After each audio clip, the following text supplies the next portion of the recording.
kenapa saya senang di pendidikan? Karena saya suka mengembangkan orang, gitu. Jadi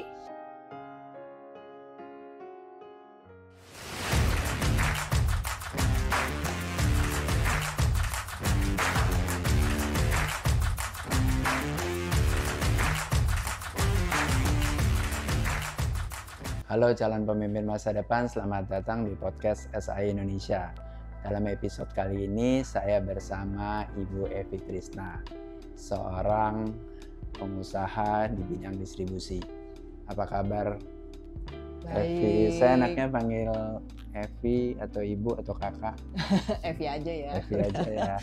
Iya, Evi teman lama saya waktu kuliah, jadi terima kasih sudah bisa hadir di podcast Indonesia. Bisa sedikit cerita nih, tadi kan usahanya di bidang distribusi. Evi, kenapa bisa berkecimpung di dunia distribusi?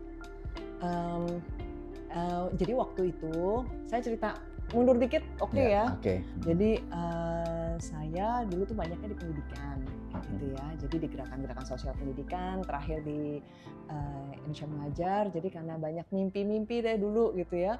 S1-nya di teknik industri, tetapi akhirnya banyak tetap kayak mengikuti cita-cita dulu tuh kayaknya banyak yang pengen dikerjakan di pendidikan. Nah waktu di awal tuh suami saya bilang ya udah deh terserah aja lo mau kerjainnya gimana gitu ya. Yang penting yang waktu itu pokoknya soal kebutuhan keluarga itu memang dia dari dia gitu loh. Jadi dia support lah saya mengejar cita-cita gitu ya. Lalu setelah hampir 10 tahunan lebih gitu ya di pendidikan, kayaknya udah banyak nih yang waktu dulu saya cita-citakan dan mimpi ada yang banyak sudah terrealisasi, yang kayak waktu dulu saya mikir aja gak kepikir ternyata bisa ngelihat itu gitu loh. Nah waktu itu suami nih kemudian gimana kalau kita ada usaha untuk nanti gitu loh. Tapi kan kita masih ada kebutuhan-kebutuhan keluarga tuh ya, kebutuhan-kebutuhan keluarga buat anak-anak dan juga orang tua kita gitu loh. Jadi kesepakatannya ya udah suami tetap kerja deh, dia kan di bank. Lalu saya mulai. Nah kebetulan jadi ya nggak kebetulan ya, Tuhan pasti bukain jalan. Ada temen yang nawarin yuk barengan untuk buka distribusi di area Bogor waktu itu gitu. Distribusinya kemudian waktu itu listrik, jadi nyemplung deh. Karena udah didoakan, udah dibukain jalan, jadi nyemplung aja deh Sam. Jadi pertamanya memang nggak ada niat istilah bekerja atau punya usaha di bidang distribusi ya, karena memang background pendidikan, terus memang senang ngajar juga mungkin ya waktu itu ya. Jadi sebenarnya di pendidikan saya juga nggak ngajar, tapi lebih banyak di kayak lebih mengelola program-program gitu ya. Terakhir juga banyak kerja sama relawan-relawan gitu. Tapi pada dasarnya saya, ini kalau ngomong jernih ya, saya tuh ternyata emang seneng memulai sesuatu yang belum ada terus jadi ada. Jadi kalau saya ngeliat-lihat kesamaannya benang merahnya dari awal di pendidikan pun saya tuh banyak bikin yang ini belum ada, kita adakan. Ya, waktu itu bikin training di tempat waktu itu saya sama di kampanye matematika dan sains yang mudah dan menyenangkan gitu ya. Kalau gitu kita mesti training gurunya, lalu bikin modulnya, kira-kira gitu deh. Gitu ya. Jadi dari yang nggak ada jadi ada tuh seneng gitu. Jadi ternyata apapun itu ya udahlah kita usahakan gitu. Nah yang menarik di sini biasanya perempuan atau wanita kan jarang lah ya mendistribusikan produk-produk, terutama produk yang berkaitan dengan lelaki lah ya, listrik, terus ya mungkin yang lebih alat-alat elektrik gitu ya. Kenapa nih berani mencoba hal yang baru? Kenapa ya? Saya tuh ya seperti tadi ya, karena dibukain jalannya dan yang waktu itu teman saya ngajakin memang dia udah lama banget gitu ya di distribusi listrik gitu loh, lampu gitu kan. Jadi ya ada yang bantuin lah ya, gitu. Ada yang buka jalan gitu. Nah cuman kalau misalnya soal perempuan di dunia listrik, saya mungkin nggak terlalu pusing perempuan, laki, kayak sama mungkin kalau Pak Sam laki-laki tapi di dunia kosmetik gitu ya. Tapi ya asesmen biasa aja. Berarti waktu mulai sampai sekarang saya masih perlu belajar apa, berarti saya harus penuhinnya apa. Saya punya kekuatan apa, ya saya gunakan gitu ya. Jadi misalnya mungkin kan yang nih si ibu bisa nggak sih di lapangan gitu ya, ngerti nggak sih, paham lapangan, ya saya turun ke lapangan, kira-kira gitu. Karena sebelumnya waktu di pendidikan saya juga jalan ke pelosok-pelosok gitu loh. Jadi yang penting itu kalau memang ada masalah di lapangan, ya saya cek sampai ke lapangan. Lalu yang kedua, menurut saya sih yang penting solutif aja. Jadi kalau dulu ada kita banyak distribusinya retail ke toko-toko, dia susah nih masuk ke toko, ya saya samperin tokonya. Ya pelajari apa sih, ngobrol-ngobrol, kenalan gitu ya, sampai sales saya dapat omset. Jadi harus berani turun ke bawah, harus berani belajar juga, dan memberikan, yang penting memberikan solusinya ya. Memberikan solusi. Jadi misalnya kalau kita diskusi, saya seneng ngulik-ngulik data. Jadi kalau misalnya kita debat ya, itu saya suka pakai data. Semua berdasarkan data ya. Betul. Jadi nggak hanya apa ya istilahnya marah-marah tanpa ada berdasarkan data atau apa ya. Jadi kalau misalnya mau itu ya udah kita saling argue, temuannya datanya apa gitu sih. Jadi kita coba aja. Nah, pernah nyesel nggak sih dulu dengan backgroundnya pendidikan yang mungkin buat kurikulum buat pendidikan, tiba-tiba pindah haluan ke sini, pernah ada penyesalan nggak? Nah, gini, kalau sama pendidikan kan kita selalu ada aja yang bisa dikerjakan ya. Dulu saya full, sekarang full di retail, malah jatuh cinta. Kenapa? Karena kenapa saya senang di pendidikan? Karena saya suka mengembangkan orang, gitu. Jadi waktu di retail, sebenarnya di usaha apapun saya percaya itu kan mengelola organisasi. Kalau saat ini saya diajak teman untuk manajemen di Jakarta, atau saya di Jakarta itu kita kira-kira ada 450 orang, berarti gimana tanggung jawabnya untuk bisa mengembangkan teman-teman yang ada di perusahaan. Itu bisa mungkin sesuai dengan standar gitu ya, dimana backgroundnya Evi itu memang ya bisa apa ya, bisa memberikan mungkin edukasi ke mereka ya, sehingga mereka memiliki standar yang kualitas yang baik juga ya. Karena saya tuh senang melatih ya, dan apalagi sekarang kalau retail kan kita kan terus berkembang terus ya. Saya pasti mengalami perkembangan yang makin lama makin cepat gitu kan. Jadi ya kita perlu melatih teman-teman terus. Dan saya selalu bilang kalau interview nih gitu ya, interview karyawan saya selalu bilang, oke, yang penting yang suka belajar. Jadi tahun depan nih, kalau di sini tahun depan harus lebih baik dari tahun sebelumnya. Kalau ngasih feedback, saya juga selalu bilang, oke, ini yang baiknya, tapi saya pasti harus selalu kasih tahu apa yang harus dikembangkan. Jadi kalau saya nggak kasih tahu tuh kayaknya saya hutang sama orang tersebut, gitu loh. Karena kan dia berhak tahu, dia masih harus bisa belajar kemana. Gitu sih, sama saya juga sih, sama kayak saya belajar terus gitu ya, sama deh kayak Sam. Kalau ngomong selalu ada hal yang baru gitu ya. Ya menarik sih ya, jadi memang background pendidikannya itu bisa dipakai untuk dunia retail atau dunia distributor seperti ini. Karena ujung-ujungnya memang ya kita harus membentuk karakter atau kompetensi dari timnya kita juga ya. Iya, untuk menjawab kebutuhan yang selalu baru. Ya. Sekarang sudah bergerak di dunia distribusi udah kurang lebih berapa tahun? 8 tahun ya. 8 tahun. Nah, kira-kira tantangan terberatnya apa sih? Mungkin kalau ngomong sekarang ya, kalau tantangan selalu ada aja ya, Sam ya. Kalau kita sekarang ngomong didaftarin krisis global, daya beli turun gitu ya, itu kayaknya udah PR semua ya.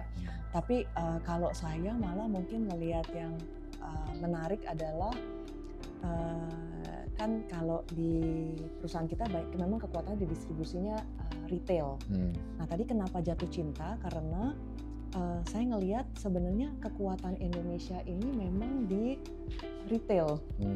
Gitu. Kita tuh luas banget dan ternyata ilmu distribusi di Indonesia itu cukup matang.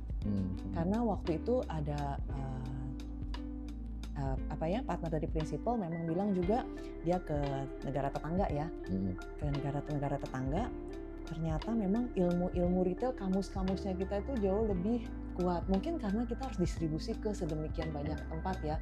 Dan kita kepulauan juga mungkin lebih sulit ya. Iya, kepulauan, populasinya besar gitu loh. Dan tadi ngobrol sama Sam juga kan karakternya beda-beda gitu ya. Jadi ilmu kita tuh luar biasa gitu. Dan maksud saya tuh lihat bahwa ini potensi Indonesia banget ya di industri retail.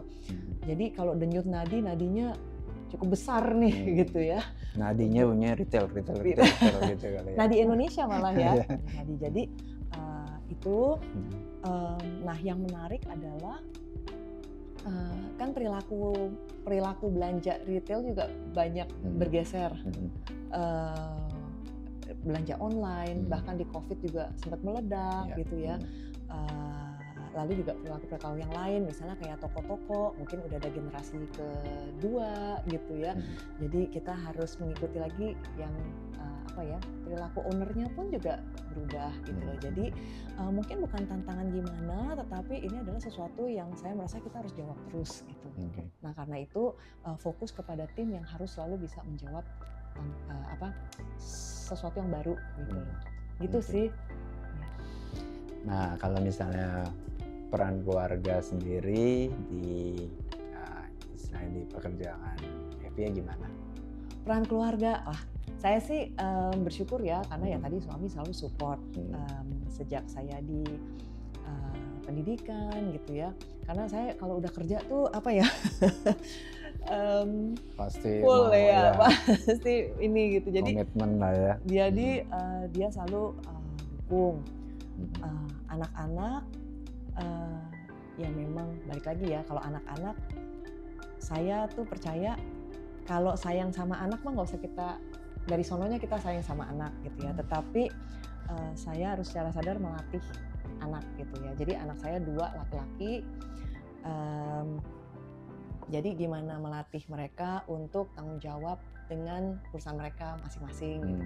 Jadi kalau ya memang karena waktunya juga ada bekerja gitu ya, tetapi saya memang kepingin mereka sejak kelas 1 SD nih, pokoknya urusan PR, urusan bawa apa gitu ya, itu dilatih untuk harus bisa sendiri gitu loh. Jadi saya tuh nggak mau harus masukin bukunya deh, nganterin barangnya kalau ketinggalan gitu ya, bikinin atau misalnya nemenin bikin PR atau gimana gitu loh. Jadi memang sudah dilatih dari kecil tuh lebih disiplin dan lebih mandiri ya anaknya. Ya, moga-moga nggak tahu ya kalau soal disiplin, tapi yang penting mandiri dan mereka harus belajar konsekuensinya. Jadi kalau misalnya dapet jelek nih, ya memang kalau mereka harus merasakan itu supaya bisa lebih baik lagi, saya nggak apa-apa gitu. Gitu sih. Jadi itu yang ditanamkan Evi ke anak-anak ya. Jadi harus berani bertanggung jawab. Mereka yang berbuat juga harus berani menanggung konsekuensinya ya, risikonya ya. Betul. Kalau mau apa-apa ya harus berjuang sendiri. Jadi jangan cepet-cepet dibantu gitu ya. Malah saya karena anak saya laki-laki ya, saya suka minta dibantu gitu. Bahkan dari mereka sejak kecil gitu loh. Jadi nggak kepingin mereka tuh jadi sumber dibantu, tetapi malah mereka bisa membantu. Gitu. Ada rencana nggak nanti mungkin anak-anak setelah selesai kuliah, apakah ada rencana minta anak meneruskan usaha atau anak bisa bebas menentukan pilihannya? Bebas kali ya, karena saya sih kepengennya anak-anak punya journey masing-masing gitu ya, karena zamannya juga berbeda, keinginan juga mungkin berbeda gitu, dan paket kesalahannya itu beda juga, biar mereka lakukan dulu deh. Biar belajar dulu ya. Iya, tapi kalau misalnya mereka mau ikutan atau apa itu sih. Oke. Nah terakhir nih, bisa nggak kasih kira-kira apa nih pesan-pesan kepada mungkin ibu-ibu yang juga mau coba saya mau dunia usahanya tetapi mungkin ya nggak sesuai dengan, kalau ibu-ibu biasa kan produk-produk yang fashion yang lebih feminin, tapi kadang-kadang mereka juga merasa saya mau coba usaha yang mungkin di luar biasa karakter ibu-ibu lah, misalnya kayak Evi kan di listrik, di lampu yang cowok banget gitu, maskulin banget nih. Gimana, ada nggak kasih pesan-pesan ke ibu-ibu yang ingin berusaha tetapi usahanya mungkin karakternya beda banget?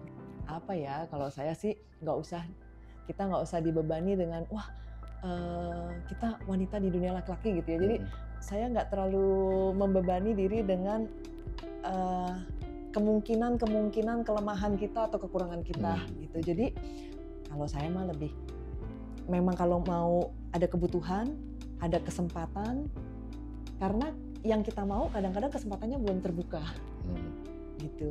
Jadi kalau ada kesempatan ya dikerjakan aja gitu. Dan hari ini sebenarnya lebih banyak ya kesempatan-kesempatan yang ada ya kalau di dunia online juga gitu. Saya ngeliat banyak tuh ibu-ibu jadi afiliator gitu ya. Dan sangat efektif banget. Ya, betul. Jadi kalau saya sih dicoba aja, dihajar aja. Kalau saya orangnya nggak begini, ya cobain aja, nanti kalau dicobain juga saya orangnya jadi begitu gitu. Gitu jadi sih. Jadi jalanin aja. Ada peluang ya kita coba jalanin aja ya, walaupun mungkin nggak sesuai dengan bidang kita atau mungkin karakter kita, tetapi ya selama ada peluang kita coba jalani dan lakukan yang terbaik saja ya. Iya, nanti lama-lama kita jadi bisanya lebih banyak. Jadi lebih senang mungkin ya. Iya. Oke. Terima kasih Evi atas waktunya, senang sekali bisa hadir di podcast SAI Indonesia. Evi ada kenang-kenangan buat. Terima kasih. Sama-sama. Keren sekali, thank you ya, sukses terus buat SAI. Terima kasih. Demikian podcast SAI Indonesia bersama Ibu Evi Trisna. Semoga podcast kali ini juga bisa memberikan manfaat dan wawasan bagi calon pemimpin masa depan. Sampai jumpa di podcast SAI Indonesia selanjutnya. Salam calon pemimpin.